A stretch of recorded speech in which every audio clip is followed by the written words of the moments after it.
Los organizadores me pidieron que yo tratara estas 4 cuestiones: la diferencia entre la internación y la incapacidad jurídica, cuál es la función del abogado del artículo, la figura que presenta este artículo 22 de la Ley de Salud Mental, cuál es el rol del Poder Judicial en estas internaciones en establecimientos de salud mental, si es de control y no de intervención, y si es posible la desjudicialización. Yo voy a tratar de hacer un desarrollo de la cuestión y vamos a ver si al final he podido responder estas 4 preguntas, y si no, bueno, por supuesto está el espacio para que me consulten. Lo primero que me parece importantísimo destacar es que discapacidad e incapacidad son conceptos absolutamente diferentes y que refieren a 2 situaciones que nada tienen que ver una con la otra. Pero es cierto también que en lo cotidiano, en la práctica judicial, en la práctica de todos los días, en las instituciones que se dedican a las cuestiones de discapacidad, solemos confundir estas 2 cuestiones. Cuando hablamos de discapacidad, nos referimos, en los términos de la Convención sobre los Derechos de las Personas con Discapacidad, nos referimos no a una situación abstracta, no vemos una discapacidad, no hablamos del concepto de discapacidad, hablamos de personas con discapacidad. Y según la Convención, una persona con discapacidad es una persona que tiene una deficiencia física y que cuando se mueve en el mundo enfrenta barreras que la colocan en una situación de desventaja respecto de otras personas. ¿Sí? Esta barrera hace que no pueda ejercer los derechos de la misma manera que personas sin discapacidad. Y entonces la Convención nos plantea un modelo de diseño universal, de remoción de obstáculos, y de cuando el diseño no está proyectado en forma universal, realizar los ajustes razonables. Esto es muy fácil de visualizar cuando nos referimos a discapacidades físicas, por ejemplo, una discapacidad motriz. ¿Sí? Claramente, si una persona con discapacidad motriz quiere acceder a estudiar en la Facultad de Derecho, cuando llega a la facultad, ¿qué es lo primero que ve? Una escalinata tremenda por la que no puede subir. Y entonces no está en las mismas condiciones que yo, que no tengo esa discapacidad física y que puedo subir esa escalera, de acceder al estudio universitario. Entonces, la Facultad de Derecho, como el diseño de la facultad es antiquísimo y no estaba pensado para estas cuestiones, hace un ajuste razonable y coloca una rampa. Y entonces nos coloca a todos en la misma situación. Todos podemos acceder en las mismas condiciones a los estudios universitarios en la Facultad de Derecho. Por otra parte, la incapacidad se refiere a algo que nada tiene que ver con este tema de deficiencia más barrera. La incapacidad se refiere al ejercicio de los derechos, al ejercicio de la capacidad jurídica. El Código Civil de Vélez y ahora el nuevo Código Civil Comercial de la Nación dicen que, uno con unas palabras más antiguas, otro un poco más modernizado, que la capacidad es la posibilidad de hacer algo, ¿sí? Si buscamos en el diccionario, ¿qué es capacidad? Es poder hacer algo, de alguna manera. Las leyes nos dicen que tenemos capacidad de derecho y capacidad de hecho o de obrar, en la nueva terminología, de ejercicio. La capacidad de derecho es la posibilidad de ser titulares de derechos y obligaciones. Y la capacidad de ejercicio, de obrar, de hecho, es la posibilidad de ejercer por nosotros mismos estos derechos y obligaciones. Y entonces tenemos que todos tenemos capacidad de derecho para ser titulares, y en algunas circunstancias puede ser que tengamos restringida esta capacidad de poder ejercer por nosotros mismos los derechos. Dicho más sencillamente con un ejemplo, un bebé de 3 meses, fallece uno de los padres. Él es titular de los derechos sucesorios, ¿sí? Él puede heredar a este padre fallecido, puede heredar este patrimonio. Ahora, ¿puede hacer algo con este patrimonio? No, tiene 3 meses. Él por sí mismo ni puede ir a los tribunales, ni puede ejercer su derecho, ni puede administrar los bienes. Necesita de otro que lo haga en su representación o en su asistencia, ¿sí? Y entonces estamos hablando de una persona que es incapaz de ejercer su derecho, de ejercerlo, no de ser titular. ¿Sí? Y entonces tenemos que hay personas incapaces de ejercer su derecho, las incapacidades las determina la ley, por supuesto, que puede o no tener discapacidad. Un niño de 3 meses puede o no tener discapacidad y sin embargo es incapaz de ejercer su derecho. Y por otro lado tenemos personas con discapacidad que no necesariamente son declaradas incapaces, ¿sí? Por lo tanto, tenemos que distinguir siempre la discapacidad de la incapacidad. Vamos a la siguiente. No, la anterior. Esta. Hecha esta aclaración, vamos a hablar específicamente del régimen de las internaciones en establecimientos de salud mental.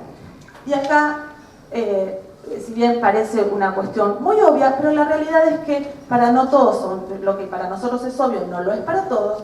Cuando hablamos del régimen jurídico de internación de las personas con discapacidad, hablamos del mismo régimen jurídico de la internación en establecimientos de salud mental de personas sin discapacidad. Por lo tanto, el régimen jurídico de las internaciones es de la persona humana, independientemente de la capacidad o no, de la discapacidad o no. Pasamos a la siguiente. Hay algunas pequeñas distinciones que tienen las personas con discapacidad independientemente de si, que esto se potencia en una internación en un establecimiento de salud mental, pero que son derechos que los tienen todo el tiempo. Por ejemplo, los derechos contemplados en la Convención sobre los Derechos de las Personas con Discapacidad. Una persona con discapacidad internada en un establecimiento de salud mental tiene derecho a que se remuevan todas las barreras de accesibilidad, ¿sí? Entonces, el establecimiento va a tener que tener previstas las rampas, si estoy hablando de una discapacidad física, va a tener que tener previstas las rampas y los accesos y el diseño accesible para que esta persona pueda transcurrir su internación en un establecimiento de salud mental en las mismas condiciones que otra que no tiene esa discapacidad. Hay otros derechos que no tienen nada que ver con la internación, pero valga la pena recordarlos, que no tienen tampoco nada que ver con el certificado de discapacidad, y son el derecho a acceder a las prestaciones de la seguridad social, el derecho a tener una pensión no contributiva si se dan los presupuestos, y bueno, el nuevo Código Civil y Comercial establece dos supuestos, uno es un derecho y otro es una facultad del testador, referentes a personas con discapacidad. No me quiero pasar el tiempo. Si además la persona con discapacidad que goza de todos estos derechos tramita un certificado de discapacidad, que es un derecho, no una obligación, una persona con discapacidad no tiene la obligación de tramitar el certificado con discapacidad, ¿sí? Es un derecho, es una puerta de acceso a otros derechos. ¿A cuáles?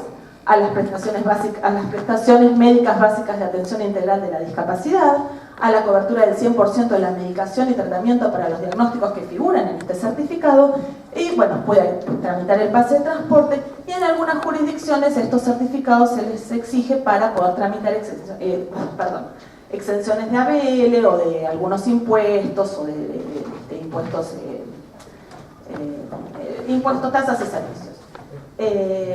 Y también para poder acceder a los cupos que establecen algunas leyes especiales laborales. Pasamos a la siguiente. Bueno, específicamente sobre el régimen jurídico de las internaciones, ¿dónde lo vemos regulado? En el Código Civil y Comercial de la Nación y en la Ley Nacional de Salud Mental. No voy a hablar del Código de Vélez o del Código anterior que tenía la figura del 482, ni de la ley anterior. Alguna referencia voy a hacer, pero básicamente nos vamos a concentrar en la legislación actual. Si bien la Ley Nacional de Salud Mental es anterior al Código Civil y Comercial de la Nación, el Código en 2 de sus artículos trata el tema de las internaciones en establecimientos de salud mental. Lamentablemente las coloca en el título de capacidad jurídica, y ahí el legislador podría haber sido un poquito más prolijo, porque no tenía por qué estar en ese título. Pero bueno, allí está, tiene dos artículos específicos que son el 41 y el 42, traje también el artículo 59 que se refiere al consentimiento informado. El Código Civil y Comercial establece el piso mínimo de derechos que tenemos todas las personas en caso de estar cursando un tratamiento en una de internación. Y también remite a la ley especial, dice, todos estos son los derechos mínimos y básicos, sin perjuicio de lo que se establezca en la ley especial. Y la ley especial es la Ley Nacional de Salud Mental. Aun cuando sea anterior, como el Código remite a la ley especial y no hay una ley especial posterior, esta es la ley a la que nos tenemos que remitir. ¿Sí? Y entonces tenemos que, según la ley, tenemos dos tipos de internaciones, ya lo saben, la voluntaria y la involuntaria. La voluntaria solo está tratada en la Ley de Salud Mental. El Código Civil y Comercial no hace referencia a este tipo de internaciones. La internación voluntaria es cuando una persona una persona va voluntariamente a internarse a un establecimiento de salud mental. Claramente no es un spa, un establecimiento de salud mental. Claramente el establecimiento puede negarse a recibir a la persona. Estoy muy cansada, necesito relajarme, me vengo a Clínica Abril. No, de ninguna manera. No deja de ser un recurso terapéutico de carácter restrictivo y excepcional, ¿sí? Pero lo que tiene de diferencia con la internación involuntaria es que si yo accedo voluntariamente a ese tratamiento de carácter restrictivo y excepcional, como yo ingresé voluntariamente, en cualquier momento de la internación puedo irme. ¿Sí? Esto es algo que las instituciones no siempre lo tienen muy en claro. Y siempre debe durar el tiempo más breve posible y ser controlada periódicamente. La ley de salud mental nos trae algunas cuestiones de procedimiento que, pasados los 60 días de la internación voluntaria, el establecimiento tiene que comunicar esta internación al órgano de revisión creado por la ley y al juez. Y el juez evaluará si esta internación sigue siendo o no voluntaria. ¿Por qué? Porque pasados 60 días, todos hemos estado en algún establecimiento de salud mental. Todos sabemos que no es una vacación estar en un establecimiento de salud mental internado, realizando un tratamiento de internación. Con lo cual, si yo ingresé voluntariamente y pasaron 2 meses y sigo ahí, es muy probable que mi voluntad no sea la misma que al inicio de la internación. Es muy probable que esta voluntad ya esté de alguna manera viciada y es muy probable que ya mi internación no sea voluntaria. Salvo casos excepcionales que conocemos todos en instituciones monovalentes como Borda y Moyano. Todos sabemos que hay personas ahí internadas hace 30, 40 años, están en forma voluntaria y no hay forma de organizar algún tipo de peso. Pero son situaciones muy excepcionales. La realidad es que pasados 60 días de una internación, es muy probable que esa internación haya dejado de ser voluntaria. Entonces, si es involuntaria, o sea, si el juez determina con la prueba que vaya recogiendo que esta internación dejó de ser voluntaria, procede conforme lo previsto para las internaciones involuntarias, que lo vamos a ver ahora. Si no, vuelve a dejar pasar un periodo de 60 días para volver a revisar qué es lo que está pasando en esa internación. Pasamos a la siguiente. Y entonces tenemos las internaciones involuntarias, que estas sí están contempladas en el Código Civil y Comercial de la Nación y por supuesto en la Ley Nacional de Salud Mental. Y ¿qué nos dicen estas dos normas? Que la internación solo puede producirse si a criterio de un equipo interdisciplinario que evalúa a la persona cuando ingresa en la institución se dan estos 3 supuestos. Hay motivos que justifican la internación, no hay una alternativa eficaz que implique una menor restricción a la libertad, y hay un riesgo cierto e inminente. La ley habla de riesgo cierto e inminente para sí o para terceros, y el Código Civil y Comercial habla de un daño cierto e inminente, de un daño de entidad, dice, para la persona protegida o para terceros. Ya veremos qué nos dice la jurisprudencia sobre a qué se refiere con un daño de entidad, ¿sí? Pero bueno, es lo que agrega el Código Civil y Comercial. La internación involuntaria también es un recurso terapéutico de carácter restrictivo y excepcional, debe durar el tiempo más breve posible y ser controlada periódicamente, y además, nos dice el Código Civil y Comercial, y la Ley Nacional de Salud Mental también lo dice de otra manera, debe garantizarse el debido proceso, el control judicial inmediato y el derecho de defensa mediante la asistencia jurídica. ¿Y esto por qué? Porque estamos hablando de una privación de libertad. Y entonces, cuando estamos privados de nuestra libertad, no podemos dejar librado esto al criterio de un equipo de salud solamente. No podemos dejar librado esto al criterio de una autoridad administrativa. ¿Sí? Es importante que alguien más verifique si esta internación se está llevando a cabo conforme toda la normativa de derechos humanos que rige nuestro país. Y entonces la Ley Nacional de Salud Mental establece plazos y procedimientos para comunicar. Esta internación habla de 10 horas y que entonces después tiene 5 días para decidir si la internación es o no, si convalida o no la internación. Y además establece el derecho de designar un abogado. Vamos a ir rápido, si no nos llegamos. Y busqué la definición de abogado, capaz que no sea este el mejor lugar para decir que también somos habladores, enredadores y parlanchines. Así que vamos a pasar a la siguiente. Uy, quedó horrible. Volvemos a la anterior, porque parece que quedó mejor. No, quedó horrible. Bueno, en mi computadora sería distinto. ¿Quiénes somos los abogados? Somos personas, bueno, a ver, se los trato de leer. Licenciado en Derecho que ofrece profesionalmente asesoramiento jurídico y que ejerce la defensa de las partes en los procesos judiciales o en los procedimientos administrativos. Imposible de leer. La Ley Nacional de Salud Mental nos dice que cuando estamos internados en una institución psiquiátrica, en una institución de salud mental, en forma involuntaria, tenemos derecho a designar un abogado. ¿Sí? La persona internada o su representante legal. Ahora rapidito si llegamos a esto. Y si no lo hiciera, el Estado debe proporcionar uno desde el momento de la internación. ¿Qué significa esto? Primero, esto es un derecho solo de la persona internada involuntariamente. O sea, si voy voluntariamente a una internación, ¿no tengo derecho a un abogado? Sí, tengo derecho a un abogado. No es lo que dice la ley. Lo que dice la ley es que, internada involuntariamente, designo un abogado. Y si no lo hago, el Estado tiene la obligación de probármelo. No es solamente un derecho de la persona internada, sino que también es una obligación del Estado proveer la defensa técnica de la persona que está internada en un establecimiento de salud mental. Pasamos a la siguiente. ¿Quién ejerce esta defensa? En el ámbito de la ya tengo que terminar, pero les digo rápidamente que en el ámbito de la capital federal, la Defensoría General de la Nación, ¿cómo funcionaba antes? No sé si recuerdan la ley 22914 que regulaba las internaciones en establecimientos de salud mental, estableció la figura de un defensor especial. Internada a la persona se le designó un defensor especial. Y este defensor especial tenía facultades de representación, es decir, podía hacer peticiones aún en contra de la voluntad de su representado, y además tenía la obligación que la internación durara el tiempo más breve posible. ¿Sí? Que no es lo mismo que ser abogado de la persona. Porque el abogado de la persona lo que va a hacer es llevar la voluntad de la persona al estrado judicial. ¿Sí? Y entonces, no es lo mismo representar y que la internación dure el tiempo más breve posible a decir, mi asistido, mi representado, mi cliente, según el caso, quiere salir ya mismo de esta internación, quiere evaluar su plan farmacológico, quiere ver cuáles son los tratamientos alternativos que no se le están brindando, quiere ser trasladado a otra institución porque en esta no está recibiendo los cuidados médicos que requiere.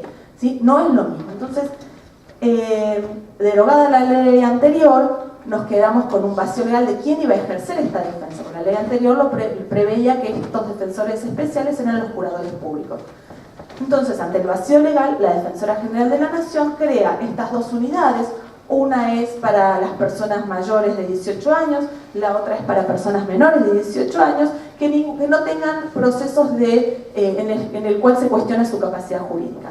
En caso que hubiera un cuestionamiento de la capacidad jurídica, esta función de defensa en los términos del artículo 22 la ejercemos los defensores públicos juradores. Esto es en el ámbito de la capital federal y excepcionalmente algunas internaciones que se producen fuera de la capital federal. Vamos a la siguiente. El artículo 42 del Código Civil y Comercial habla de las internaciones, de cómo debe... ¿Qué pasa cuando estamos frente a una persona en la calle, en casa, en la institución, que presenta alguna conducta que es riesgosa para sí o para terceros? Ya estoy terminando. Antes el juez, mal hecho, porque en realidad tampoco tenía la facultad de hacerlo, pero ¿qué hacían los jueces? Ante un dictamen médico de peligrosidad, ordenaban la internación. Claro, ¿qué pasaba? La persona llegaba a la institución, era internada, porque en cumplimiento de la orden judicial había que internarlo, el equipo de salud evaluaba que no había necesidad de internación y a las 24 o 48 horas por ahí lo externaba. ¿Sí? Decía, si no tengo orden en contrario, yo le doy el alta. Pero esta persona padecía estas 24 o 48 horas de internación innecesaria. La ley ahora es mucho más clara en cuanto al procedimiento y dice, el juez no puede ordenar la internación, la autoridad pública no puede ordenar la internación. ¿Qué es lo que puede ordenar? Que la persona sea trasladada al establecimiento de salud mental. Y es ahí donde el equipo de salud va a evaluar si efectivamente se requiere o no la internación. ¿Sí? O sea, es un cambio de paradigma y esto hizo que en los comienzos de la Ley Nacional de Salud Mental y bueno, con la sanción del Código Civil y Comercial entráramos todos en pánico. Pero la realidad es que así debió ser siempre, porque el juez no puede saber si una persona tiene que hacer o no determinado tratamiento. Y la internación es un tratamiento. El juez está para otras cosas. El juez está para controlar que, producido la internación, esta sea transcurra conforme a los principios de derechos humanos. Y entonces pasamos a la siguiente. Peor todavía, siguiente. Esto se los dejo, no lo vamos a hablar. Está en el Código Civil y Comercial, es el tema del consentimiento informado. Cuando una persona entra a cualquier establecimiento de salud, sea de salud mental o no, brinda su consentimiento informado para el acto médico al cual será sometido. Y entonces, bueno, ¿cuándo puede darlo? ¿Quién no? Estas filminas se las dejo. Sigamos. Y volvemos, pues ya tengo que terminar, volvemos a las primeras cuestiones. Diferencia de la internación e incapacidad jurídica. No tiene nada que ver, ¿sí? Es más, ni siquiera tiene que ver la internación con la discapacidad ni con la incapacidad jurídica. Son tres situaciones y tres momentos totalmente diferentes que pueden o no darse en la misma persona.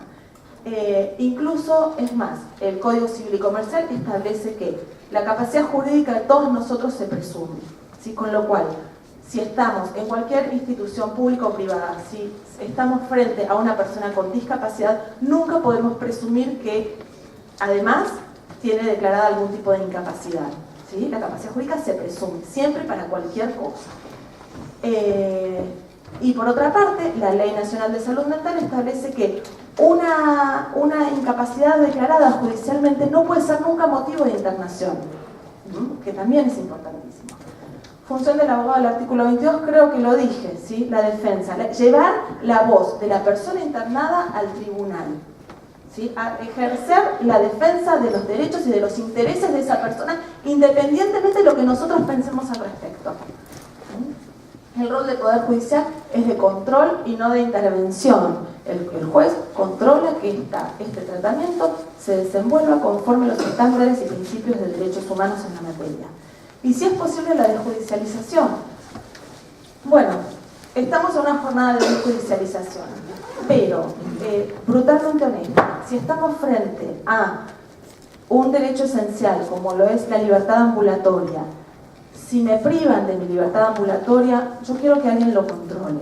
Y no quiero que eso quede en manos de la persona que dijo es necesaria la internación, ¿sí? No quiero que mi libertad dependa del mismo que firmó el diagnóstico y el dictamen de que es necesaria la internación. Quiero que eso sea controlado por un tercero. Y entonces me parece que en lo que se refiere a las internaciones involuntarias en establecimientos de salud mental, el control judicial es importante y es fundamental, porque de vuelta se trata de uno de los derechos humanos básicos que tenemos.